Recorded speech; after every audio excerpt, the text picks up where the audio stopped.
Bueno, son ya las 9:33 de la mañana, las 8:33 en las Islas Canarias y estamos en comunicación con Marta Castro. Ella es la vicesecretaria jurídica de Vox. Doña Marta, ¿qué tal? Buenos días.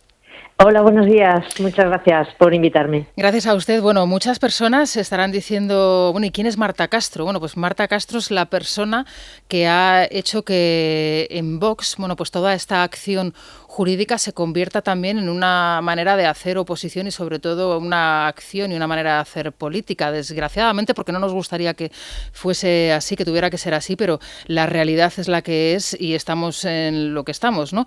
Marta, 2 años después, se dice pronto, 2 años después, han declarado ante los juzgados 3 altos cargos del Gobierno de España que fueron denunciados por Vox por los delitos de malversación, fraude y prevaricación, si no me equivoco, por la compra de material sanitario durante el mes de marzo del año 2020 al mes de mayo aproximadamente del mismo año, es decir, en lo peor de la pandemia. Señora Castro, ¿qué irregularidades denunciaron ustedes? ¿De qué altos cargos estamos hablando?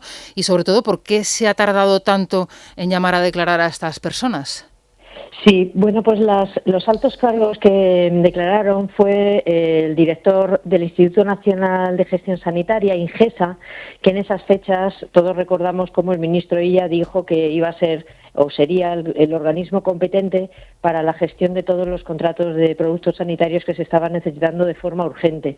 También fue Paloma Rosado, Dirección General de Centralización de la Contratación, también Ministerio de Sanidad, Ministerio de Hacienda, y Patricia Lacruz, que era la directora general, técnicamente exactamente de cartera común del Servicio de Sistema Nacional de Salud y Farmacia.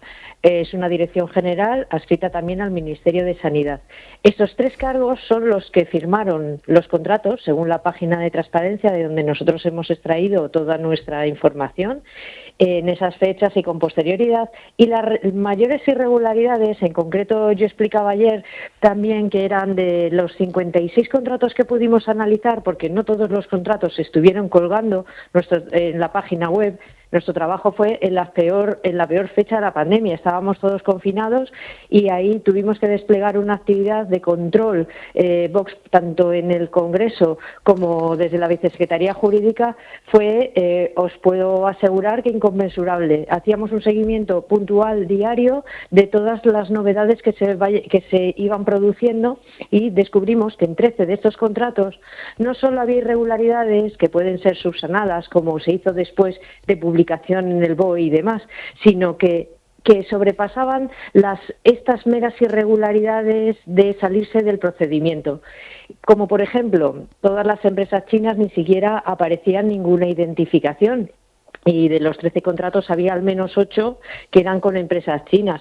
Se nos aclaró en el juzgado que esas empresas fueron facilitadas por el embajador de España en Pekín. Será algo que considero que debemos analizar para ver si allí pasaron el filtro adecuado para que estas empresas fuesen idóneas para poder contratar, porque todos recordamos los fraudes que hubo con varias empresas chinas, no solo en relación con productos sanitarios. Y luego de algunas empresas, incluso españolas, nos resultó muy sorprendente porque se apartaba de todo procedimiento para poder contratar. Las empresas tienen que tener unos requisitos que vienen establecidos ya por la ley, incluso para los periodos de urgencia tal y como estábamos, en las que su objeto social era diferente a poder, o no tenían experiencia. Es decir, piden que el objeto social de una empresa sea que acredite que tenga una experiencia en el sector, porque de otra manera alguien sin experiencia resulta muy complicado poder hacer bien frente a un contrato con la administración. Imagínense estos contratos, la especialidad de estos contratos, que son de importación, exportación con China, la cantidad, la cuantía del contrato y la especialización del producto, y encima, porque no se nos puede olvidar, las complicaciones que había en esas fechas.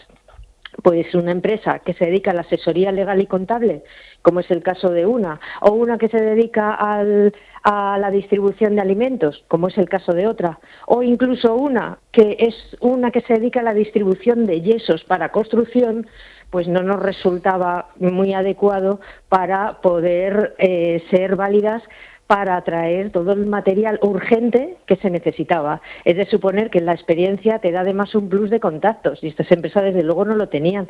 Si a ellos sumamos que tampoco tenían trabajadores, también a cualquiera nos resulta que rechinaba muchísimo lo que se estaba tratando. Estamos hablando, doña Marta, disculpe, para situar a los oyentes, de contratos que superaron los 310 millones de euros, en donde también se produjo, entiendo que un sobrecoste de esos productos adquiridos, pero me gustaría que me aclarase una circunstancia. Usted ha hablado del procedimiento de urgencia, de los contratos de urgencia, y es verdad que es el paraguas bajo el que se está de alguna manera amparando todas las contrataciones que se hicieron durante esos meses. ¿Dónde se establece el límite? Porque claro, ahora parece que bajo ese paraguas de la contratación de urgencia todo estaba permitido.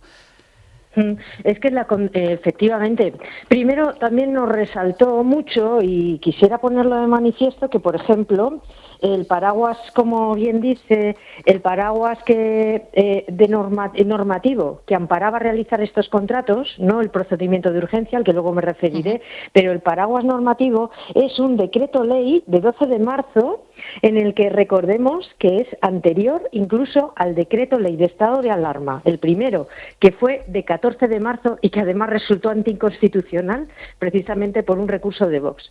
O sea, ya resulta que tenemos un dato más en el que el Gobierno ya el 12 de marzo tenía preparado un decreto ley para amparar estos contratos. Pero es que, como bien dice, el procedimiento de urgencia bien establecido no es todo vale. El procedimiento de urgencia, como recordó también la Junta de Contratación, que es un organismo que vela porque todos los procedimientos se lleven conforme al procedimiento, que no haya desvíos para poder luego fiscalizarlos bien, pues este procedimiento de urgencia dispone una rapidez, un acortamiento de los plazos, mayor brevedad, elimina algunas formalidades como son alegaciones, incluso se puede contratar de una manera un poco anormal para lo que es la actividad del Estado, pero luego se puede subsanar. Sin embargo, a pesar de que esto después esté subsanado, tiene que seguirse porque hay unas normas mínimas, un límite que no puede ser obviado por la Administración, en concreto sobre los requisitos que justo estaba yo hablando. ¿No le resulta a usted sospechoso, doña Marta, disculpe, no le resulta sospechoso que prácticamente de la declaración de estos tres altos cargos del Ministerio de Sanidad nadie esté hablando tampoco en la rueda de prensa posterior al Consejo de Ministros y, sin embargo, conozcamos al detalle las contrataciones que se realizaron por parte de la Comunidad de Madrid, del Gobierno de Díaz Ayuso, y ahora también por parte del Ayuntamiento? ¿No hay algo sospechoso en todo esto? Pues la verdad es que sí, y habéis sido, gracias a vuestro trabajo, los que los habéis puesto de manifiesto, porque son 2 años de procedimiento. Desde mayo que la presentamos ha ido excesivamente lento. Se declaró, ratificamos la querella en septiembre, que fue nuestro secretario general como representante del partido, dando detalle cumplido también, y luego han esperado realmente mucho tiempo para realizar esta averiguación. Esto es anormal, este tiempo es anormal, sí, entiendo. Desde mi punto de vista, sí, a pesar de que se pueda justificar en el excesivo trabajo que tienen los juzgados. Pero además es que resulta muy sorprendente que coincida también en fechas con lo que has manifestado.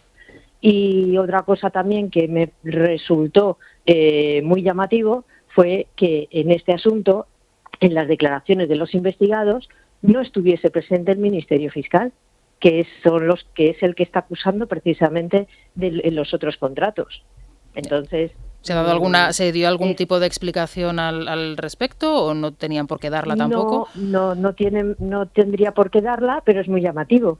O sea, muy llamativo que que Fiscalía no esté presente en cualquier procedimiento que por ley tenga que estarlo, aunque se pueden excusar, pero en con la trascendencia que tiene, me pareció especialmente llamativo. Ustedes han solicitado, si no estoy mal informada, una ampliación, ¿no?, de esta denuncia y en cualquier caso, en la declaración que hicieron el otro día los tres altos cargos, negaron los delitos o los hechos que se les imputaban. ¿Cómo cree usted que va a evolucionar el caso?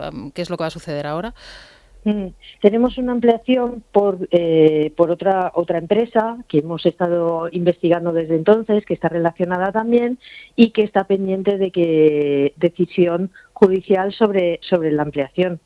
Y no sobre cómo evolucionará, la verdad es que hemos pedido algunas diligencias más, pediremos algunas diligencias más, pero queda en manos, en este caso de la juez, decidir la continuación del mismo.